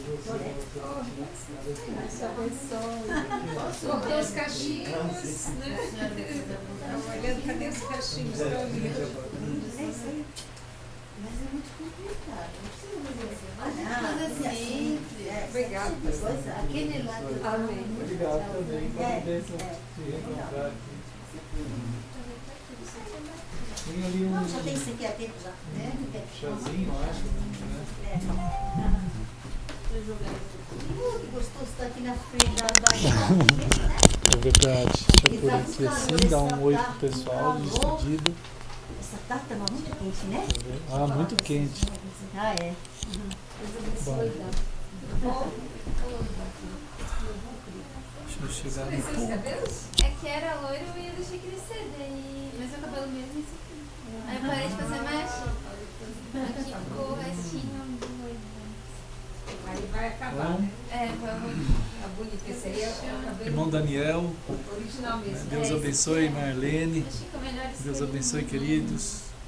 Né? Se o Senhor nos permitir, então, com a sua graça, vamos estar aí em Campinas quarta-feira, né? Onde será mesmo que nós vamos ter a coinonia? Não sei ainda, mas eu acho que daqui a pouco a gente tem a informação aqui. Mas seja onde for, o Senhor vai nos conduzir também nesses caminhos, no seu caminho. Deus abençoe o irmão Luciano, a irmã Virgínia, os filhos. Deus abençoe irmão Edson, né, que deve estar voltando daqui uns dias, eu acho, irmã Cláudia e Raíssa, o Danilo, né, que Deus guarde aí Danilo também, a Josi, a família. Deus guarde também o irmão Tiago, a sua família. Deus abençoe o irmão Sérgio, né, cada um dos irmãos que estão aí em Campinas, minha mãe, que também acho que está lá em Minas. Deus abençoe o meu filho querido André, a amada filha também Letícia e a preciosa netinha, né, a Samira. Deus abençoe os queridos em São Bernardo do Campo, estão lá firmes. E logo também teremos um encontro em Campinas no último sábado, em fevereiro, acho que será 27. Então, todo mundo eles estão esperando estar aí em Campinas. Deus proteja nessas idas e vindas, todos que estão iniciando essa semana hoje e todo o processo dos dias. Deus guarde vocês. Todo aquele povo que acessa o nosso site de muitas e muitas cidades que eu vejo ali que tem acessado, Deus guarde vocês. Aqueles que vão acessar esses vídeos no futuro, né? Que Deus abençoe vocês, porque embora a gente fale assim em termos de passado, presente, futuro, o Senhor é sempre presente, Ele é o eterno presente. Então que Deus abençoe todos, Deus guarde na sua graça imensa e vamos, né, seguindo assim no seu amor, né, irmãos? E deixa eu ver mais aqui. Deus abençoe. Receberemos a eclesia do Senhor em nossa casa. Então, irmão Daniel e irmã Helena estão dizendo que nós estaremos juntos na casa deles na quarta, dia 17. Estiveram também juntos na última quarta-feira em coinonia do Senhor e certamente o Senhor cuidou, conduziu a gente como família e vai indo, né, irmãos? Vamos indo nesse indo de Cristo, de Mateus 28, assim, sendo bênçãos nas mãos do Senhor. E vamos ficando firmes e qualquer uma vontade de entrar em contato, pode ir aqui, tem o WhatsApp, né? E podem acessar o Facebook, os estudos, o site, o YouTube, ou e-mails, ou o telefone, ou aqui em casa, são bem-vindos em nome de Jesus, né? E assim nós vamos desligando aqui, mas entregando-nos nessa comunhão eterna do Senhor Jesus. Deus abençoe todos os queridos, fiquem nessa preciosa paz de Cristo, nessa graça que há no Senhor e nessa condução que só o Espírito Santo pode nos levar e deve nos levar, e nós queremos que Ele leve, né, irmãos? Então, vamos ficar firmes em Cristo. Deus abençoe todos em nome de Jesus. Então, vou Vou desligar aqui. Deixa eu ver aqui.